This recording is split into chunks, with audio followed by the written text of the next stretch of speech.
நிறைய பேர் வீடியோ பார்க்குறீங்க, ஆனால் லைக்கே பண்ண மாட்டேங்கிறீங்க. ஆனால் தயவு செஞ்சு உங்களோட ஃபியூ மினிட்ஸ் ஸ்பெண்ட் பண்ணி ஒரு லைக் மட்டும் இந்த வீடியோக்கு போட்டுட்டு அதுக்கப்புறமா வீடியோவை பார்க்க ஆரம்பிங்க. உங்களுக்கு வேற எதனா ஒப்பீனியன் இருந்தால் அதை கமெண்ட்ல சொல்லுங்க. அதே மாதிரி சேனலுக்கும் மறக்காம சப்ஸ்கிரைப் பண்ணுங்க. வாங்க வீடியோக்குள்ள போகலாம். ஹன்சு ப்ரோக்ராம் டைரக்டரை மீட் பண்ணுறா. ப்ரோக்ராம் டைரக்டரும் இல்லீகல் அடாப்ஷன் பற்றியான நியூஸ் ஆர்டிகல்ஸ் எல்லாத்தையுமே காமிக்கிறான். மேடம் பிங்கியை பற்றி அவ்வளோதான இன்ஃபர்மேஷன் ஹன்சு கேட்குறா. அதுக்கு அந்த ப்ரோக்ராம் டைரக்டரும் 25 வருஷத்துக்கு முன்னாடியே போலீஸ் இந்த கேஸை இன்வெஸ்டிகேட் பண்ணியிருக்காங்க. அப்போ மேடம் பிங்கி சைலண்ட் ஆயிட்டாங்க. அப்போ அவங்கள கண்டுபிடிக்க முடியாதான்னு ஹன்சு அடுத்தது கேட்குறா. அதுக்கு அந்த ப்ரோக்ராம் டைரக்டரும் ஒரு வழி இருக்கு, நீ நினைக்கிற மாதிரி இது சாதாரண கேஸ் மாதிரி தெரியல. அந்த காலத்தில் இந்த இல்லீகல் அடாப்ஷனில் ஒரு பெரிய ராக்கெட்டே நடந்திருக்கும் போல. நீ மட்டும் இந்த ஷோவில் பார்ட்டிசிபேட் பண்ணனா ஈஸியாக நம்ம அந்த மேடம் பிங்கை கண்டுபிடிச்சிடலாம். இப்போவே அட்வர்டைஸ்மெண்ட் மூலயமா நிறைய பேர் அவங்களோட கான்டாக்டை சொல்லிட்டு தான் இருக்காங்க. நீ மட்டும் இந்த கேஸில் ஹெல்ப் பண்ணுன்ட்டு கேட்குறான். ஹன்சும் யோசிக்க ஆரம்பிக்கிறா. அங்கேருந்து கிளம்பி ஹன்சும் நைட் டைம் அதான் அவளோட வீட்டுக்கு ரீச் ஆகுறா. ரொம்ப டயர்டா வீட்டோட டோரத்தோட போறா. அப்ப அந்த டோர்ல ஒரு பொம்மை இருக்கு. அந்த பொம்மை ரொம்ப கோரமா இருக்கு. இவ அந்த பொம்மையை பார்த்து பயந்துடுறா. அந்த பொம்மையில இருந்தும் இவ தொட்ட உடனே என்னென்னமோ வார்த்தைங்கள்லாம் வருது. அது அவளுக்கு இன்னுமே பயமுறுத்தலா இருக்கு. அதனால பயத்துல பொம்மையை கீழே போட்டு ஷூவாலே அந்த பொம்மையை மிதிக்கிறா. இந்த சத்தம்லாம் கேட்டு பக்கத்து வீட்டு ஆண்டியும் வந்து இவளுக்கு என்ன ஆச்சுன்ட்டு விசாரிக்கிறாங்க. அப்ப ஹன்சுவும் மேடம் பிங்கி பத்தி நீங்க கேள்விப்பட்டிருக்கீங்களா அப்படின்ட்டு கேட்குறா. இல்லையே, அந்த மாதிரி ஒரு பேரை நான் அந்த ஊர்ல கேள்விப்பட்டது இல்லையேன்னு அவங்க சொல்லிடுறாங்க. ஹன்சுவும் அவ்வளவுதான் வேற யார்ட்டா கேட்கணும்னு யோசிக்கிறா. ஆனா அந்த பக்கத்து வீட்டு ஆண்டி, இங்க பாருமா, உனக்கு ஏற்கனவே நிறைய பிரச்சனையா இருக்கு, சீக்கிரமா இந்த ஊரை விட்டு போயிடு, இல்லைன்னா உங்க அக்கா மாதிரி தான் உன்னோட நிலைமையும் ஆயிடும் அப்படின்ட்டு பயமுறுத்துறாங்க. பார்க்கும் அந்த ஹெட் ஆஃபீஸரும் ஒரு பார்ல இருக்காங்க. இவங்க இங்க என்ன பண்றாங்கன்னு பார்க்கும்போது கரெக்டா அங்க ஒருத்தன் வரான். இவன் தான் இந்த பாரோட மேனேஜரு. இவனும் ஒன்றும் நல்லவன்லாம் கிடையாது. இவனுக்கும் ஒரு வேலை ஆக வேண்டியது இருக்கு. அதனால தான் ஹெட் ஆஃபீஸரை கூப்பிட்டுருக்கான். இவங்க இப்போ அந்த அசம்பிளி மேனோட டிரைவரை பத்தி தான் விசாரிச்சுட்டு இருக்காங்க. அந்த டிரைவர் 2 வருஷத்துக்கு முன்னாடி இந்த பாருக்கு அடிக்கடி வருவான் போல இருக்கு. ஆனா ஒழுங்கா காசை கட்டாம குடிச்சிட்டு போயிட்டு இருக்கான். காசெல்லாம் ஒழுங்கு மரியாதை செட்டில் பண்ணுன்னு இந்த மேனேஜர் ஒரு நாள் கத்திட்டு இருக்கான். இதனால இந்த டிரைவருக்கும் இந்த மேனேஜருக்கும் பெரிய சண்டை ஆகி அந்த டிரைவர் இந்த மேனேஜரை செமையா அடிச்சிட்டு இருக்கான். இப்படி ஒரு விஷயம் நடந்ததுக்கான எவிடன்ஸ் இருக்கான்ட்டு பார் கேட்கறான். அந்த மேனேஜரும் அந்த எவிடன்ஸ் எல்லாத்தையுமே காமிக்கிறான். இப்படி இந்த மேனேஜரே வந்து வாலண்டியா எல்லா எவிடன்ஸையும் காமிச்ச உடனே ஹெட் ஆஃபீஸரும் இந்த எவிடன்ஸ்லாம் வச்சு அந்த டிரைவர் மேல கேஸை போட்டு அவனை உள்ள தூக்கி போட்டு நம்ம விசாரிக்கலாம், கொலை கேஸ் தானே நம்ம விசாரிக்க கூடாது, இந்த கேஸை நம்ம விசாரிக்கலாம்ல அப்படின்ட்டு சொல்றான். இப்படி இந்த கேஸை எடுத்து விசாரிக்கிறோம்னு தெரிஞ்சோடனே பார்க்கும் ரொம்ப சந்தோஷப்படுறான். ஹைஜினோட கேஸையும் விசாரிக்காம அப்படி டீல்ல விட்டாச்சு. அதனால இந்த யூனாவோட அப்பாவுக்கு அவனோட ப்ராஜெக்ட்டுக்கு எந்த பிரச்சனையும் வராது, ப்ராஜெக்டும் நல்லபடியா நடக்குது. அதனால ரொம்பவே சந்தோஷமா இருக்கான். எல்லாமே நல்லா போயிட்டு இருக்கும் போது அந்த செக்ரட்டரி சும்மா இல்லாம அகிரால இப்ப புதுசா ஒரு விஷயம் போயிட்டு இருக்கு. மேடம் பெங்கின்ற ஒரு ஆளை தேடிட்டு இருக்காங்க. 25 வருஷத்துக்கு முன்னாடி அகிரால ஏதோ இல்லீகல் அடாப்ஷன்லாம் பண்ணாங்களாம். அதனால தான் அந்த லேடியை தேடிட்டு இருக்காங்கன்னு டிவிலாம் அட்வர்டைஸ்மெண்ட் ஓடுதுன்ட்டு சொல்றான். அவ்வளோ நேரம் சந்தோஷமா இருந்த யூனோட அப்பாவுக்கு டக்குன்னு மூஞ்சு மாறிடுது. ஆனாலும் இது ஒன்றும் அவ்வளோ பெரிய கேஸ்லாம் கிடையாது, அதனால நம்மளுக்கு எந்த பிரச்சனையும் வராதுன்னு சொல்லிடுறான். ஆனா செக்ரட்டரி ரூமை விட்டு வெளியில போன உடனே கோபத்துல கையில இருக்க பேப்பர்லாம் தூக்கி போடுறான். இவனுக்கும் மேடம் பெங்கிக்கும் என்ன கனெக்ஷன் தெரியல.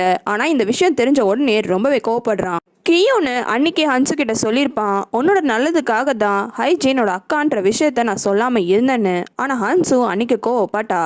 ஆனா கியோன் சொன்ன மாதிரி தான், எப்ப ஹன்சு ஹைஜீனோட தங்கச்சின்னு தெரிஞ்சதோ அந்த ஸ்கூல் பசங்களே அவளை பத்தி தப்பா பேசுறாங்க. அதுவும் ஹன்சுக்கு பின்னாடி மூஞ்சுக்கு நேரான்னு. அதுவும் ஹைஜீனை பத்தியும் பேசும்போது ஹன்சு பொறுமையா ஹேண்டில் பண்றா. ஆனா ஒரு லிமிட்டுக்கு மேல அவளை ஹேண்டில் பண்ண முடியல. ஆனா என்னதான் ஹன்சு கண்ட்ரோல் பண்ணிட்டு சும்மா இருந்தாலும் 3 பொண்ணுங்க வேணும்னே ஹைஜீனை பத்தி தப்பா பேசி இந்த மாதிரி பொண்ணுலாம் கண்டிப்பா சாவணும், உயிரோட இருந்து என்ன பண்ண போறான்ற மாதிரி பேசிடுறாங்க. இது ஹன்சுக்கு ரொம்பவே கோவம் வந்துருது. உடனே அதுல இருக்கிற ஒரு பொண்ணு கிட்ட போய் சண்டை போடுறா. நீ யாரு முதல்ல அவங்கள ஜட்ஜ் பண்றதுக்கு? நம்ம யாரையும் ஜட்ஜே பண்ணக்கூடாது. என்னதான் அவங்க தப்பு பண்ணியிருந்தாலும் சாவு அவங்களுக்கான சொல்யூஷனே கிடையாது. இன்னொரு வாட்டி இந்த மாதிரி மரியாதை எல்லாம் பேசினா அவ்வளவுதான் உனக்குன்ட்டு மிரட்டி விட்டுடுறா. அடுத்து பார்க்க தான் காமிக்கிறாங்க. பார்க்க ஒரு பாட்டியோட வீட்டுல இருக்கான். அந்த பாட்டி எதுக்காக கூப்பிட்டுருக்காங்கன்னா, அவங்களோட பேரன் 6 மாசமா ரூம்குள்ளேயே தான் இருக்கான். நான் சாப்பாடு வச்சா சாப்பிட்டுடுறான். ஆனால் இது வரைக்கும் என் பேரனோட மூஞ்சை நான் பார்த்தே 6 மாதம் கிட்ட ஆகுது. இந்த ரூமை விட்டு அவன் வெளியில் வர மாட்டேங்கிறான்ட்டு கம்ப்ளைண்ட் பண்ணுறாங்க. 6 மாசமா இவன் இந்த ரூம்குள்ளே இருக்கானான்னு பார்க்கும் அந்த டோரெல்லாம் உடச்சிட்டு உள்ள போய் பார்க்குறான். பார்த்தா அந்த பேரன் அங்கே கேம் தான் விளையாடிட்டு இருக்கான். மொத்த ரூமையும் கேமுக்கான செட்டப்பாக ரெடி பண்ணி வச்சிருக்கான். பார்க்கு இப்படி ரூம்குள்ளே வந்து வெளியில வான்னு கூப்பிட்ட உடனே அந்த பேரனும் ரூம்ல இருந்து தப்பிச்சு, அதுவும் பார்க்கிட்ட இருந்து முக்கியமாக தப்பிக்க ட்ரை பண்ணுறான். இது ஒரு காமெடியா போகுது. லாஸ்ட்ல எப்படியோ அந்த பேரனையும் பிடிச்சிடுறான். இந்த பேரன் ஆக்சுவலா பார்க்கோட ஃப்ரெண்டு. எனக்கு சில ஹெல்ப்லாம் நீ பண்ணணும்ன்ட்டு கேட்குறான். அந்த கேமரும் எனக்கு கேமுக்கான சில திங்ஸ்லாம் நீ வாங்கி கொடு, உனக்கான ஹெல்ப்பை நான் பண்ணுறேன்ட்டு சொல்கிறான். அதனால பார்க்கோட காசில் அவன் கேமுக்கான பொருள்லாம் வாங்கிக்கிறான். அதுக்கு பார்க் ஒரு ஹெல்ப் கேட்டிருப்பான். ஃபோனோட பழைய கால் ரெக்கார்டிங்ஸ்லாம் ரிட்ரீவ் பண்ணி தர சொல்லி அந்த ஹெல்ப்பை பண்ண ரெடி ஆகுறான். இன்னொரு பக்கம் அந்த டிரைவரை காமிக்கிறாங்க. ஒழுங்கா பதில் சொல்லாதனால அந்த டிரைவர் மேலே கிளப்ல சண்டை போட்டான்ற விஷயம் கேஸ் ஆயிடுது. அந்த கிளப்ல சண்டை போட்டான்ற கேஸ் மட்டும் இல்லாம போலீஸ் ஸ்டேஷனுக்கு கூப்பிட்டு இன்னும் அவன் மேல நிறைய கேஸை போடுறாங்க. நீங்க ஃபார்ம்ல கட்டியிருக்க பில்டிங்கு ஒழுங்கான இதுல கட்டல, அதே மாதிரி குப்பை எல்லாத்தையும் அங்க போட்டுறீங்க, இது வயலேஷன் அது வயலேஷன் போலீஸ் ஸ்டேஷன்ல வச்சு கிழிச்சு எடுக்கிறாங்க. அவனும் கஷ்டப்பட்டு எல்லாத்துக்கும் பதில் சொல்லிட்டு திரும்பியும் அவனோட ஃபார்முக்கே வரான். அங்க வந்து பார்த்தா 2 அபிஷியல்ஸ் வந்து நிக்கிறாங்க. ஐயோ என்னாச்சு இவங்க வந்து நிக்கிறாங்களேன்னு பதறி அடிச்சு வந்து என்னன்னு கேக்குறான். பார்த்தா இவனோட மாட்டுக்கு எல்லாத்துக்கும் உடம்பு சரியில்லைன்னு அதோட பிளட் டெஸ்ட் எடுக்கணும்னு வந்திருக்காங்க. ஒழுங்கா பார்க்கிட்டையும் ஹெட் ஆஃபீஸர் கிட்டையும் அவங்க கேட்ட பதிலுக்கெல்லாம் மரியாதையா பதில் சொல்லிருக்கலாம். ஆனா இந்த டிரைவர் திமிர் காட்டினா. அதனால அவங்களும் அவங்களால முடிஞ்ச அளவுக்கு இன்டைரக்டா எல்லா பக்கமும் இந்த டிரைவரோட கழுத்தை பிடிச்சி நெருக்குறாங்க. பார்க்கும் இவ்வளோ போதும் இல்லை, அவனை வச்சு செஞ்சுட்டோம், நம்ம போய் அவனை அரெஸ்ட் பண்ணலான்ட்டு கேட்குறான். ஆனால் ஹெட் ஆஃபீஸரு இல்லை வெயிட் பண்ணு, நம்மக்கிட்ட இன்னும் நிறைய விஷயம் இருக்குது, பொறுமையாக போய் அட்டாக் பண்ணிக்கலாம், சீக்கிரமாக அட்டாக் பண்ணோன்னா உஷாராயிடுவான் அப்படின்ட்டு சொல்கிறான். ஹெட் ஆஃபீஸர் சொல்கிறதும் கரெக்டுன்றதுனால பார்க்கும் ஒத்துக்கிறான். யூனாவோட வீட்டை காமிக்கிறாங்க. யூனோட அப்பா மட்டும் இல்லை, மற்ற 4 பேரை உட்காந்து சாப்பிடும் போது யூனாவும் ஹைஜின் மிஸ்ஸோட தங்கச்சி தான் ஹன்சுன்ற விஷயத்த சொல்கிறா. இது கேட்டோம்ல பாட்டி, என்னது ஹைஜினோட தங்கச்சி நம்ம ஸ்கூலில் வேலை செய்கிறாளா, அவெல்லாம் எப்படி நம்ம ஸ்கூல்ல வேலை செய்யறது, உடனே அவளை வேலையிலேருந்து தூக்குறேன் அப்படின்ட்டு சொல்றாங்க. இது கேட்டவன யூனாக்கு ரொம்பவே கஷ்டமா போயிடுது. அப்ப கியோனும் பாட்டி, இப்ப நான் தான் டைரக்டரு, அதனால ஸ்கூலோட எந்த விஷயமா இருந்தாலும் நானே பாத்துக்கிறேன், நீங்க ஏன் இவ்வளவு டென்ஷன் ஆகுறீங்க, விடுங்க அப்படின்ட்டு சமாளிச்சிடுறான். பாட்டி சமாதானமா ஆனாலும் யூஞ்சி அதேபடி ஹன்சுவை எப்படி நான் ஸ்கூல்ல விட்டு தூக்கணும்ட்டு சொல்றா.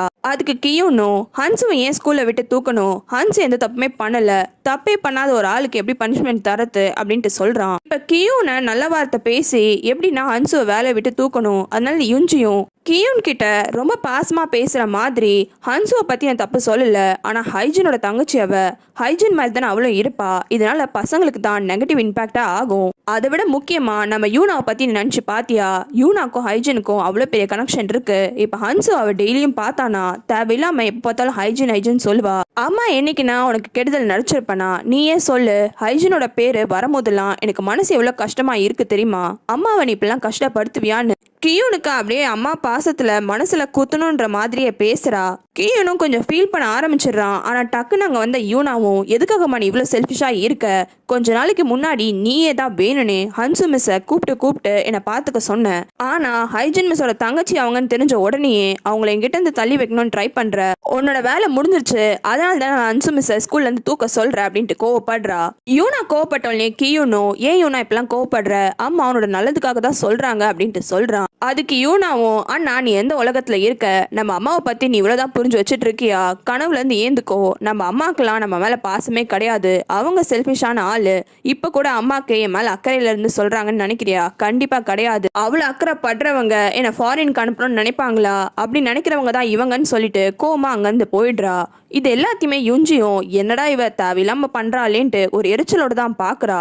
யூனா இப்படி சொன்னதை கேட்ட கியூனும், என்னம்மா சொல்றா அவளை ஃபாரின் அனுப்ப போறீங்களா நீங்க, அதுவும் சின்ன பொண்ணு அப்படின்ட்டு கோவப்படுறான். ஆமாப்பா நீயே பார்த்தல்ல, எனக்கு வேற வயிற்றுல அடுத்தது குழந்தை வர போகுது, இவ வேற இந்த மாதிரி டென்ஷன் பண்ணிட்டே இருக்கா, அப்பா கிட்ட நான் ஆல்ரெடி பேசியிருக்கேன், ஆனா நீ தான்ப்பா எனக்கு ஹெல்ப் பண்ணணும்னு வேணுனே கியூனை திரும்பி கவர் பண்றதுக்காக அப்படியே அழுகுற மாதிரியும் கையெல்லாம் பிடிச்சோம் ரொம்பவே கெஞ்சுற மாதிரி பேசுறா. ஆனா கியூனு இந்த வாட்டி மனசு இறங்க மாட்டிக்கிறான். கையை உதறி தள்ளிட்டு யூனா சின்ன பொண்ணு அவளெல்லாம் அனுப்பக்கூடாதுன்னு சொல்லிட்டு அவனும் கோவமா போயிடுறான். ஏன்னா இந்த வீட்டுல யாருமே யூனாவை அனுப்ப மாட்டேங்கிறாங்களேன்னு யூஞ்சி கோவம் தான் படுறா. அடுத்து ஹன்சுவை காமிக்கிறாங்க. அவ மெடிக்கல் ஷாப் போயிட்டு நிறைய மாத்திரைலாம் வாங்குறா. அதுக்கப்புறமா மெடிக்கல் ஷாப் லேடிக்கிட்டையும் மேடம் பேங்கியும் உங்களுக்கு தெரியுமான்ட்டு விசாரிக்கிறா. ஆனா மெடிக்கல் ஷாப் லேடி, இல்ல நான் கேள்விப்பட்டதே கிடையாது, ஆனா நான் நினைக்கிறேன் இங்க இருக்கிற பக்கத்துல சீனியர் ஹோம்க்கு தான் நீங்க போறீங்கன்னு, காரணம் இவ்வளோ மாத்திரை வாங்கியிருக்கீங்க, 30 வருஷத்துக்கு முன்னாடி நடந்த விஷயம் இல்லை, அதனால் அங்கே போய் விசாரிச்சா விவரம் தெரியும் தான் போகிறேன்ட்டு ஹன்சு சொல்லிட்டு அங்கேருந்து கிளம்பிடுறா. ஹன்சு போன உடனேயே இந்த மெடிக்கல் ஷாப் லேடி ஃபோனை எடுத்து யாருக்கோ கால் பண்ணுறா. அதுக்கப்புறமா அவளோட கம்ப்யூட்டரில் ஒரு வெப்சைட்டை ஓப்பன் பண்ணுறா. அந்த வெப்சைட்டோட பேர் அக்கிராஸ் காப் ஸ்லீப்லெஸ் நைட்டுன்னு இருக்கு. அதை ஓப்பன் பண்ணி என்ன பண்ணுறான்னு தெரியல, அதனால் ஏதோ டைப் பண்ணுறா. ஹன்சு அடுத்தது அந்த சீனியர் ஹோம்க்கு தான் போகிறா. அங்கே போனால் யாருமே இவளை மூஞ்ச கூட திரும்பி பார்க்க மாட்டிக்கிறாங்க. ஹன்சு தான் ஏதோ பெரிய தப்பு பண்ணிட்டான்ற மாதிரி ஹன்சு ரொம்ப கேவலமா ட்ரீட் பண்றாங்க. இருந்தாலும் ஹன்சு மேடம் பிங்கியை பத்தி உங்களுக்கு தெரியுமா அப்படின்ட்டு விசாரிக்கிறா. அதுல ஒரு பாட்டி ரொம்பவே கோவப்பட்டு ஹன்சு வாங்கிட்டு வந்த மாத்திரை எல்லாத்தையுமே தூக்கி போட்டுறாங்க. அது மட்டும் இல்லாம தண்ணிலாம் எடுத்து ஹன்சோட மூஞ்சி மேல ஊத்தி ரொம்ப அசிங்கப்படுத்தி விடுறாங்க. ஹன்சு அதுக்கப்புறமா சோகமா அங்கிருந்து கிளம்பிடுறா. பார்க்கும் கரெக்டா அதே ரோட்ல வரான். ஹன்சுவை பார்த்தோன்னே ரொம்ப சந்தோஷமா வந்து ஹன்சு கிட்ட பேச வரான். ஆனா ஹன்சோட கோலத்தை பார்த்ததுக்கு அப்புறமா தான் அவனுக்கே புரியுது ஹன்சுவை அவங்க அசிங்கப்படுத்திருக்காங்கன்னு. நானும் இந்த அக்கிரா ஊரை சேர்ந்தவன் கிடையாது தான், ஆனால் நான் போனேன்னா அவங்க என் மேலே ரொம்ப பாசமாக இருப்பாங்க. நான் கேட்குறதுக்கு எல்லாமே நல்லாவே பதில் சொல்லுவாங்க. ஆனால் அவங்க ஏன் உன்னை இப்படிலாம் ட்ரீட் பண்ணாங்கன்னு எனக்கு புரியல. ஆனால் நீ கவலைப்படாத, நான் அக்கிரா ஊரை சேர்ந்தவன் இல்லைனாலும் இந்த ஊருக்காக நிறைய ஹெல்ப்லாம் பண்ணியிருக்கேன். அதனால அவங்களுக்கு எல்லாருக்கும் என் மேலே நிறையவே பாசம். உனக்கு பதிலாக நான் கேட்டு பார்க்குறேன், அவங்க என்கிட்ட பதில் சொன்னா சொல்லலாம் அப்படின்ட்டு சொல்கிறான். இந்த விஷயத்த கேட்டு ஹன்சு சந்தோஷப்படுறா. அடுத்த போலீஸ் ஸ்டேஷனுக்கு போயிட்டு ஹெட் ஆஃபீஸர் கிட்ட இதை பற்றி கேட்குறான். இந்த ஹெட் ஆஃபீஸர் அக்கிரா ஊர்க்காரர் தான், அதனால தான் தெரியுமான்னு கேட்டிருக்கான். அதுக்கு ஹெட் ஆஃபீஸரும் இந்த பேரை கேட்டா அவங்க உண்மையான பேர் மாதிரியே தெரியல, ஒருவேளை அவங்க செய்யற வேலைக்கே அவங்க வச்சிருந்துருக்கலாம் இந்த பேரை. எனக்கு தெரிஞ்சு இது உண்மையான பேர் இல்லாதனால தான் ஊர்ல இருக்க யாருக்குமே அப்படி ஒருத்தவங்க இந்த ஊர்ல இருந்தாங்கன்னே தெரியல. பார்க்குக்கும் ஹெட் ஆஃபீஸர் சொல்ல வர விஷயம் புரியுது. ஹன்சு கிட்ட சொல்றேன் இது விஷயமா அப்படின்ட்டு சொல்றான். உங்களுக்கு வேற சீரிஸ் பார்க்கணும்னா கமெண்ட்ல சொல்லுங்க.